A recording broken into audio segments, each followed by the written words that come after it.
keep filling in this way until you can all see the statue of Pegasus here on the grounds of the Booker T. Washington School for the Visual and Performing Arts. Connecting mathematics and the arts, I think, is something that enriches both subjects. And part of the point of these walks is to try to open people's eyes to looking at the world in a mathematical way. So here we have a statue of a sort of familiar form as associated kind of with Dallas. It was obviously a long time as a Pegasus sign on the Magnolia Oil building, and so I think that's part of it being used here as a symbol for Dallas.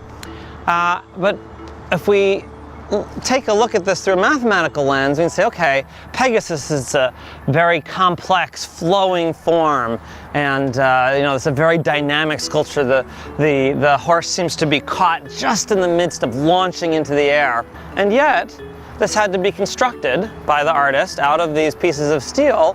And although you can see that some of the individual pieces of steel are very complex, especially in the mane where the wind seems to be rippling through the mane, we can also look at this and see some very simple, very basic shapes that the artist is able to use and incorporate even in something as complex and flowing and free-form as a horse. So looking at this, what basic shapes would you see? Yeah, there are triangles. You might see some, for example, in the neck, forming the contours of the neck. What other shapes? Circles, yeah, right at the horse's, hip, or whatever you would call that. We see pretty much a circle made of steel. What else?